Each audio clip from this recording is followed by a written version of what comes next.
Everyone. അപ്പം നമ്മൾ ഇന്നൊരു റെസിന്റെ ഫോട്ടോ കോസ്റ്റർ ആണ് ഉണ്ടാക്കാൻ പോകുന്നത്. അപ്പം അതിനു വേണ്ടിയിട്ട് ഞാനിവിടെ ഒരു ഫോട്ടോ എടുത്തിട്ടുണ്ട്, എല്ലാം റെഡിയാക്കി വെച്ചിട്ടുണ്ട്. ഇത് 2 പാർട്ടായിട്ടാണ് ചെയ്യേണ്ടത്. ഓക്കെ, അപ്പം ആക്ച്വലി എന്ന് വെച്ച് കഴിഞ്ഞാല് ഇത് നമ്മൾ ഇതുപോലത്തെ മോൾഡ് വാങ്ങാൻ കിട്ടും, റെസിൻ മോൾഡ്. ഇതൊരു 13 സെന്റിമീറ്ററോളം ലെങ്ത് ഒക്കെ ഉള്ളൊരു മോൾഡാണ്. ഇതിൽ ഞാൻ ആദ്യം തന്നെ നമ്മുടെ സാധാരണ റെസിൻ മുമ്പത്തെ വീഡിയോയിൽ കണ്ടാവും, കണ്ടിട്ടില്ലാത്ത ആ വീഡിയോ കാണാൻ എങ്ങനെ മിക്സ് ചെയ്യുന്നതെന്നൊക്കെ അതിനകത്ത് പറഞ്ഞിട്ടുണ്ട്. സോ അതിന്റെ ഡീറ്റെയിൽസ് ഞാൻ ഇതിൽ പറയുന്നില്ല. ഓക്കെ, ഇതിപ്പോ ഞാൻ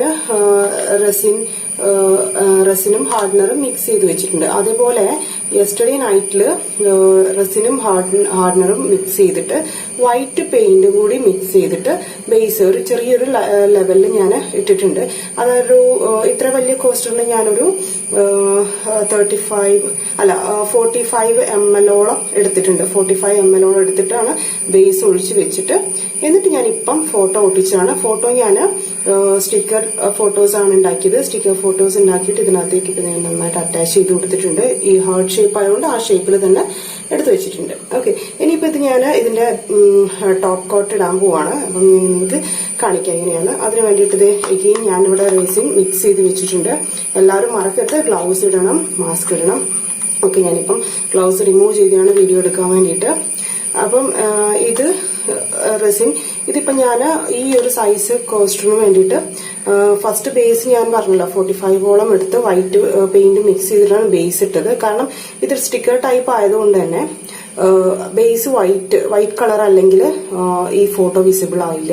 നോർമൽ ഫോട്ടോസ് ആണ് നിങ്ങൾ ഇടുന്നുണ്ടെങ്കിൽ മേ ബി അത് ഞാൻ അതിൽ ട്രൈ ചെയ്തിട്ടില്ല, അത് മെൽറ്റ് ആയി പോവോ എന്നൊന്നും എനിക്കറിയില്ല. അതുകൊണ്ട് ഞാൻ അതിൽ ചാൻസ് എടുക്കണ്ടെന്ന് വിചാരിച്ചിട്ട് സ്റ്റിക്കർ ടൈപ്പ് ആണ് ചെയ്തിരിക്കുന്നത്. സോ ബേസ് വൈറ്റ് കൊടുത്തിട്ട് ഒഴിച്ചു വെച്ചു. ഇന്ന് രാവിലെ സെറ്റായി ഫോട്ടോ ഒട്ടിച്ചു.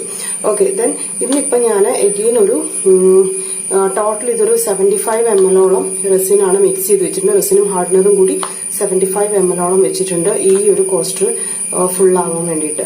ഓക്കെ, 70 to 75 എന്തായാലും വേണ്ടി വരും. തുള്ളി വെള്ളം ബാക്കിയുണ്ടെങ്കിലായി. ഓക്കെ, അപ്പൊ ഇതിനകത്ത് ഞാനിപ്പം ഡിസൈൻ ചെയ്യാൻ വേണ്ടിയിട്ട് ഫ്ലവർ പെറ്റലാണ് യൂസ് ചെയ്യുന്നത്. നിങ്ങൾക്ക് ഇഷ്ടമുള്ളത് വെച്ചിട്ട് ചെയ്യാം കേട്ടോ. ഞാനിപ്പം ഡ്രൈ റോസ് പെറ്റൽസ് എടുത്തിട്ടുണ്ട്. കൂട്ടത്തിൽ തന്നെ ഇതൊരു സിലിക്കോൺ മോൾഡാണ് കേട്ടോ.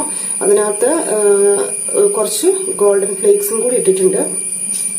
ഇതുപോലെ രണ്ടും കൂടി ഒന്ന് മിക്സ് ചെയ്യാന്ന് വെച്ചു. മിക്സ് ചെയ്തിട്ട് കുറച്ച് റെസിൻ ഒഴിച്ചിട്ട് നമുക്ക് മിക്സ് ചെയ്യാം.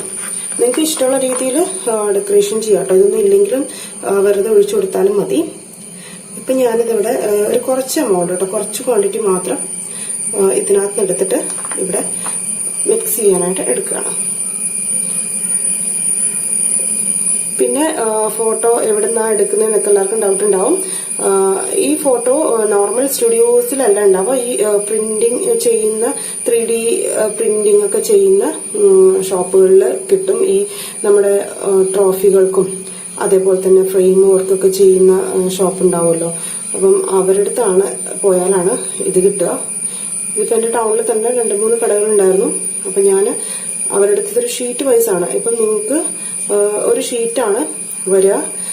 അതായത് ഒരു ഷീറ്റിൽ എത്ര ഫോട്ടോസ് കൊള്ളുന്നോ നിങ്ങൾക്ക് അത്രയും എടുക്കാം. ഒരു ഷീറ്റിന്റെ മേത്തും പിന്നെ അതിന് അവർ ചെയ്യുന്ന വർക്കിന്റെ മേളിലാണ് അതിന്റെ ഒരു എമൗണ്ട് വരിക. അപ്പം നിങ്ങൾക്ക് ഒരു ഷീറ്റിൽ ഒരു ഫോട്ടോ എന്നൊക്കെ പറയുമ്പോൾ നഷ്ടമായിരിക്കും.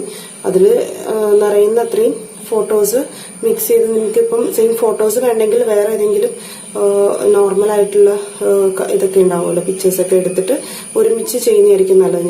എനിക്കിപ്പോ ഒരുപാടുണ്ടായിരുന്നു, ഇതിനകത്തൊരു 10-20 എടുക്കാനുണ്ടായിരുന്നു. അപ്പൊ ഞാൻ ഒരുമിച്ച് ഒരു ഷീറ്റിൽ 2 ഷീറ്റിലായിട്ടാണ് എനിക്ക് അത്രയും വേണ്ടി വന്നത്. ഓക്കെ, സ്റ്റിക്കർ ടൈപ്പ് ആണ് ഞാൻ പറഞ്ഞത്.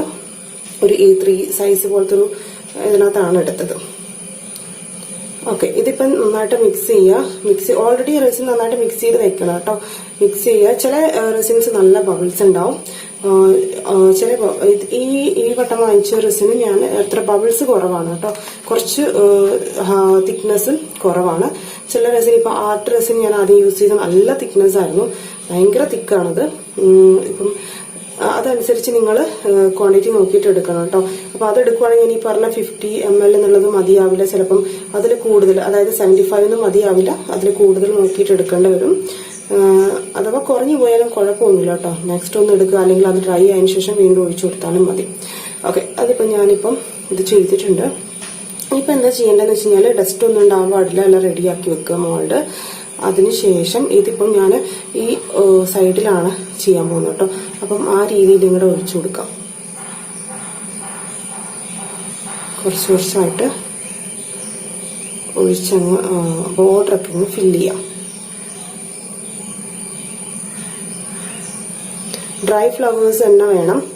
നമ്മൾ ലൈവ് ഫ്ലവേഴ്സ് എടുത്തു കഴിഞ്ഞാൽ അതിന്റെ കളർ മാറും. ഓക്കെ, ഈ ഒരു സെയിം കളറിൽ കിട്ടുമെന്ന് വിചാരിക്കണ്ട. റെഡ് കളർ റോസാണ് എടുക്കുന്നതെങ്കിൽ അത് മാറി ഒരു ബ്രൗണിഷ് പോലെ ആവും. നമ്മൾ അങ്ങനെ തന്നെ പറിച്ചിട്ട് കഴിഞ്ഞാൽ ഡ്രൈ ഫ്ലവേഴ്സ് ഡ്രൈ ചെയ്യാനുള്ള മെത്തേഡ്സ് ഉണ്ട്, ഞാനത് കാണിച്ചു തരാം. ഞാൻ മുമ്പ് വീഡിയോയിൽ മൈക്രോവേവ് വെച്ചിട്ട് ചെയ്തത് ഉണ്ടായിരുന്നു. അത് നല്ലതായിട്ട് പെട്ടെന്ന് ഇൻസ്റ്റന്റ് ആയിട്ട് നമുക്ക് ചെയ്തെടുക്കാൻ പറ്റും.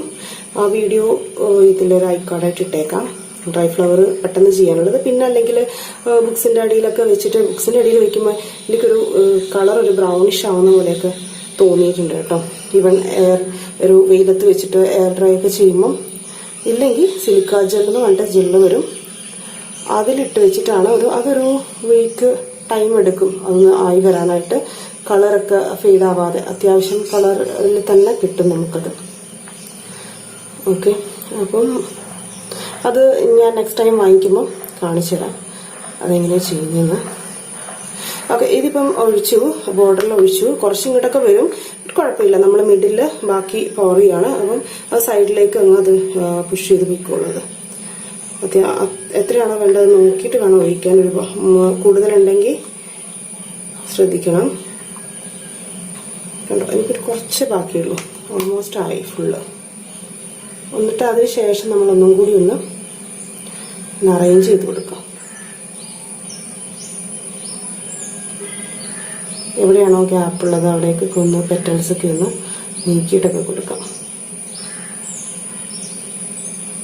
ഒന്നാമത്തെ ഇത് ലിക്വിഡ് ടൈപ്പ് ആയതുകൊണ്ട് ഇത്തിരി കഴിയുമ്പം ഉണങ്ങാനാകുമ്പോൾ ചിലപ്പോൾ ഈ പെറ്റൽസ് ഒക്കെ ഇങ്ങോട്ടത്തേക്ക് ഒഴുകി വരാനൊക്കെ ചാൻസ് ഉണ്ട്. ചിലപ്പോൾ ഫേസ് ഒക്കെ കവർ ചെയ്ത് പോകും, അങ്ങനെയൊക്കെ കുറെ ചാൻസസ് ഉണ്ട്. അപ്പം നമ്മൾ ഇടയ്ക്കൊക്കെ ഒന്ന് നിരീക്ഷിക്കണം ഇതിനെ. ഓക്കെ, എനിക്കങ്ങനെ വന്നിട്ടുണ്ട്, അതുകൊണ്ടാണ് പറഞ്ഞത്. സോ ഇടയ്ക്ക് ഒന്ന് നോക്കിയാൽ മതി. കുറച്ചൊരു നന്നായിട്ട് ഹാർഡാകുന്നതിന് മുമ്പേ നമുക്കത് മാറ്റാൻ പറ്റും. ഹാർഡായി കഴിഞ്ഞാൽ പിന്നെ ഒന്നും ചെയ്യാൻ പറ്റില്ല. ഓക്കെ, ഇപ്പം തൽക്കാലം ഇങ്ങനെ വെച്ചിട്ടുണ്ട്. ഇനി ഇതൊന്ന് ബബിൾസ് ഒക്കെ നീക്കാൻ വേണ്ടി ഒന്ന് ടോർച്ച് ചെയ്ത് കൊടുക്കാം. ജസ്റ്റ് ഇതിനകത്ത് ഉള്ളതൊക്കെ ഒരു ഗിൽട്രി ആയിട്ടുള്ളതൊക്കെ ഇങ്ങോട്ട് ഒഴിച്ചു കൊടുക്കുകയാണേ. ഒരുപാട് കൂടുതൽ ഒഴിക്കണ്ട, ആ ഒരു ലെവലിൽ ഒഴിച്ചാൽ മതി. ഓക്കെ, നിങ്ങളുടെ മോൾഡ് എങ്ങനെയാണോ ആ ഒരു ലെവലിൽ ഒരു പാറ്റേൺ. എൻ്റെ ഈ മോൾഡിന്റെ സൈഡ് കണ്ടോ, ഇങ്ങനെ ഒരു ഡയമണ്ട് ടെക്സ്ചർ ഉണ്ട് അതിനകത്ത്. അപ്പം അത് വരാൻ വേണ്ടി ഞാൻ എന്തായാലും മാക്സിമം ഫില്ല് ചെയ്ത് കൊടുത്തേ മതിയാവും. പ്ലെയിൻ ഹാർട്ടൊക്കെ ആണെങ്കിൽ ആ ഒരു ലെവല് മതിയാവും, കുറച്ച് താണെന്നാലും കുഴപ്പമില്ല. ഓക്കെ, ഞാനിനി ഒരു ടോർച്ച് ചെയ്ത് കൊടുക്കാം.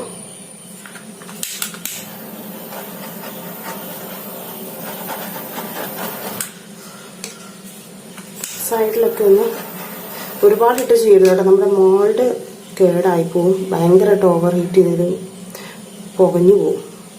സോ സൂക്ഷിച്ചിട്ട് വേണം ചെയ്യാനായിട്ട്. എയർ ബബിൾസ് ഉള്ളത് മാക്സിമം മാറ്റി കൊടുക്കുക, അല്ലെങ്കിൽ നമ്മുടെ ടെക്സ്ചർ പോവും. ആ എഡ്ജസ് ഒക്കെ ഒരുമാതിരി കട്ടായ മാതിരി ഉണ്ടാവും. ഓക്കെ, അപ്പോൾ അതൊക്കെ ഒന്ന് ജസ്റ്റ് ഒന്ന് ആദ്യം തന്നെ ഒന്ന് മാറ്റി കൊടുക്കണം. അല്ലെങ്കിൽ ഒരു ടൂത്ത് പിക്ക് വല്ലതും എടുത്തിട്ടൊന്ന് ജസ്റ്റ് ഒന്ന് നോക്കിയാൽ മതി. ഒന്ന് എഡ്ജസ് ഒക്കെ ഒന്ന് ഇങ്ങനെ ചുമ്മാ ഒന്ന് തട്ടി കൊടുക്കുകയാണെങ്കിൽ എയർ ബബിൾസ് ഒക്കെ ഉള്ളിലുണ്ടെങ്കിൽ മുകളിലോട്ട് വന്നോളും.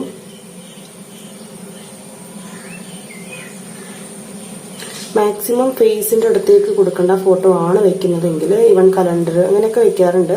സോ ഫേസിനടുത്തോട്ട് വെക്കാണ്ട് കുറച്ച് ദൂരെ വെക്കണം. ചിലപ്പോൾ അത് ഒഴുകി ഇങ്ങോട്ട് വരാനും ചാൻസ് ഉണ്ട്. എന്നാൽ കൂടി നമുക്കധികം ശ്രദ്ധിക്കാൻ പറ്റാണ്ടായാലോ.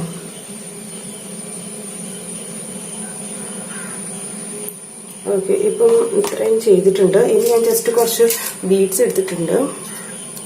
ജസ്റ്റ് അവിടെ ഇവിടെയൊക്കെ ആയിട്ട് ബീഡ്സ് ഒന്ന് വെച്ചു കൊടുക്കാം. അതിപ്പോൾ കുറച്ചൊന്ന് മുകളിലേക്ക് പൊങ്ങി നിന്നാലും കുഴപ്പമൊന്നുമില്ല. ഓക്കെ, അങ്ങോട്ട് മുങ്ങി നിൽക്കണം എന്നൊന്നുമില്ല. ഈവൻ പെറ്റൽസ് ആണെങ്കിൽ കൂടി ഇതിൻ്റെ ഒരു ഭംഗി എന്ന് പറയുന്നത് കുറച്ചൊക്കെ മുകളിലൊക്കെ പൊങ്ങി കിടക്കും. ചിലപ്പോൾ സ്റ്റോൺസ് വെക്കാം സൈഡിലൊക്കെ, എന്ത് വേണമെങ്കിലും ചെയ്യാം നമുക്കിതിൽ. ഓക്കെ, ടൂത്ത് പിക്കോ വല്ലതും ഉപയോഗിച്ചിട്ട് ഒന്ന് ശരിയായി കൊടുക്കുന്നതായിരിക്കും നല്ലത്. Okay, alright. അപ്പം ഇത്രയും ആക്കി വെച്ചിട്ടുണ്ട്. ബബിൾസ് ഉണ്ടെങ്കിൽ ഒന്നും കൂടി ടോസ് ചെയ്ത് കൊടുക്കാം ഫൈനലായിട്ട്. ഇനി ഇത് ഡസ്റ്റ് ഒന്നും കയറാതെ വേണം നമ്മൾ സൂക്ഷിക്കണം. ഡസ്റ്റ് കയറാത്തൊരു സ്ഥലത്ത് ഒന്നിക്ക് കവർ ഞാൻ യൂഷ്വലി ഒരു ബാസ്ക്കറ്റ് വെച്ച് ഡസ്റ്റ് ഉണ്ടാവും തോന്നുകയാണെങ്കിൽ ബാസ്ക്കറ്റ് വെച്ച് കവർ ചെയ്യുകയാണ് ചെയ്യുക, നെറ്റോ അല്ലെങ്കിൽ പോളിത്തീൻ കവറോ. പക്ഷെ എങ്കിൽ അതൊന്നും ഇതിനകത്ത് ടച്ച് ചെയ്യാതെ നോക്കണം. ഓക്കെ, കുറച്ച് കഴിയുമ്പോൾ കാറ്റത്ത് പറന്ന് അതിനകത്തേക്ക് ടച്ച് ചെയ്താൽ പിന്നെ ഒന്നും ചെയ്യാൻ പറ്റില്ല. ഓക്കെ, അതുകൊണ്ട് ബാസ്ക്കറ്റ് പോലത്തെ എന്തെങ്കിലുമാണ് ബെറ്റർ. ഓക്കെ, ഇല്ലെങ്കിൽ അധികം റൂമിനുള്ളിൽ നിന്നൊക്കെ ചെയ്യുകയാണെങ്കിൽ ഡസ്റ്റ് വരാൻ ചാൻസ് കുറവാണ്. ഓക്കെ, അപ്പം ഇത്രയാണ് ഇന്നത്തെ വീഡിയോ. എല്ലാവർക്കും ഇഷ്ടപ്പെട്ടു എന്ന് വിചാരിക്കുന്നു. ഇതിനെപ്പറ്റി എന്തെങ്കിലും ഡൗട്ട്സ് ഉണ്ടെങ്കിൽ നിങ്ങൾക്ക് കമന്റ് സെക്ഷനിലൂടെ ചോദിക്കാം, ഇല്ലെങ്കിൽ ഇൻസ്റ്റാഗ്രാം ID കൊടുത്തിട്ടുണ്ട്, അതിൽ മെസ്സേജ് അയച്ചാലും മതി. അതുപോലെ തന്നെ ഇത് വാങ്ങാൻ ആഗ്രഹിക്കുന്ന ആൾക്കാർക്കാണെങ്കിലും ഇൻസ്റ്റാഗ്രാം ത്രൂ പിൻ ചെയ്യാം. അപ്പം നെക്സ്റ്റ് ഒരു നല്ല യൂസ്ഫുൾ വീഡിയോ ആയിട്ട് വരാം. അതുവരേക്കും ബൈ.